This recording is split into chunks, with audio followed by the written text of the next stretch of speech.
Hi guys, I'm back with part 2. Okay, so in the previous one, I was just talking about kind of how Kienbocks affects you and how I got it. Okay, so I want to kind of touch on a few things in this one. I'll try my best to kind of keep my brain focused and try not to repeat myself too much. But again, with people who have chronic pain, that's very hard to do, to focus on anything. Like, your brain is literally all over the place because of your pain. So Kienbocks disease, they don't know what causes it. They just think it's like the traumas or the repetitive strain. That's what they think. Repetitive strain is very, very rare, so that's not something that happens on a regular basis. I actually was very lucky that I set precedents for anyone who was injured at work, got Kienbocks disease from their injury, from repetitive strain or repetitive microtraumas from working.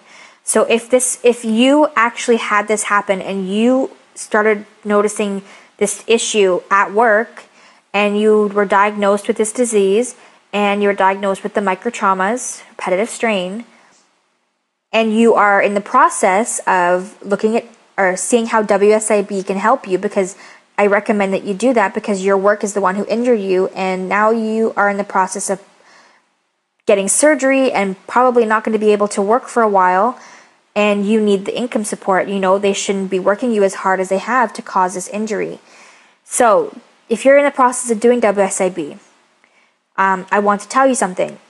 When you do WSIB and you're trying to prove that your work injured you, it's hard. You know, you get declined, you get turned down, you have to go and appeal, and you have to go through a tribunal. Tribunal is terrifying. You have to sit in a room either by yourself if you're representing yourself, or if you have a lawyer. I was lucky I had a lawyer to represent me. Now you sit in front of 3 people, okay? And it's scary. You know, they're going to ask you questions. You're going to have to try to answer them as best you can. You're not allowed to look at your notes. You just have to kind of keep calm and trust your lawyer to help you, because he will be able to access his own notes, but you will not be able to. And just trying to, take it easy and breathe. All you can do is be honest, okay? Just tell how it is, explain what you went through. Now, with me, we actually were able to look up somebody who had a similar case to me.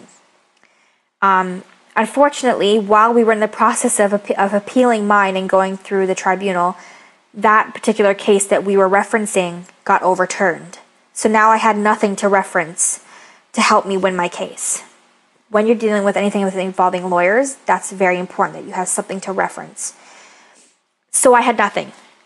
But because of how honest I was, and because, in all honesty, my job truly did injure me and cause me to have a disease that would not have affected me for another 20, 30 years, and happened to cause me to trigger it early, I won my case. What this means is that if you are in Ontario and you are dealing with WSIB from the same disease that I have been through, for everything that I listed just a moment ago, you can reference my case file. My name is Shannon Montgomery in Toronto. Okay? You can reference that and have your lawyer look that up, because I won my case, which means that I have set precedents for anybody who's dealing with the same exact issue that I dealt with.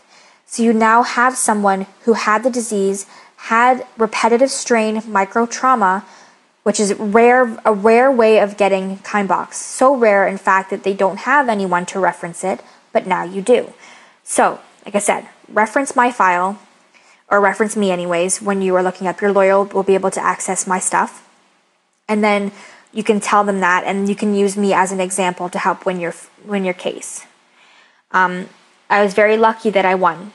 I had a very good lawyer. I was very honest about how it happened. I was honest to the point where I said that there were days when I was in so much pain that I wouldn't get a break from work. I would go take a lunch break. I'd try to eat my lunch, and I would get called back to the cash, which meant I didn't get a lunch. And I wouldn't get breaks at all, like even if I was taking 15-minute breaks. My breaks, it sounds graphic, but I would say I have to go poo and sit in the toilet calling my mom, crying, because I'm in so much pain and I'm not getting a break. They won't let me sit down for 2 seconds to just rest my wrist. They won't lighten my duties. They won't assist me. I'm in so much pain. I want to die. That's how bad it was. Now, I'm going to talk about how I was diagnosed, okay? My doctor wouldn't test me, and I mentioned that in the previous one. So, my mother was seeing a plastic surgeon. She had some scar tissue that she wanted to get looked at.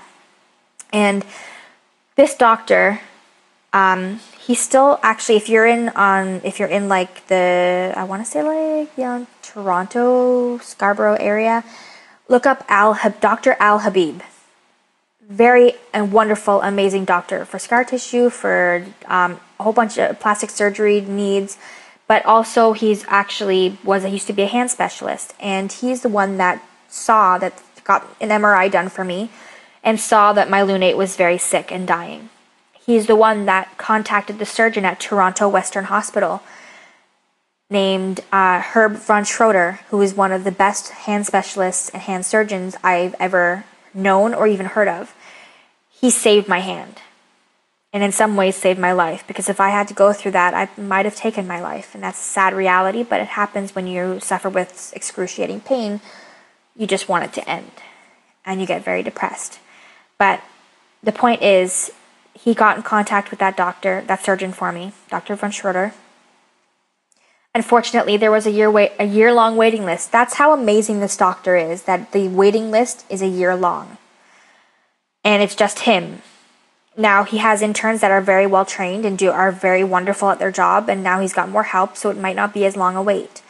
But the point is, I was not going to last a year at all. I would have lost my hand. So my Dr. Halabib actually said to the surgeon, she will not last. You need to get her in there now.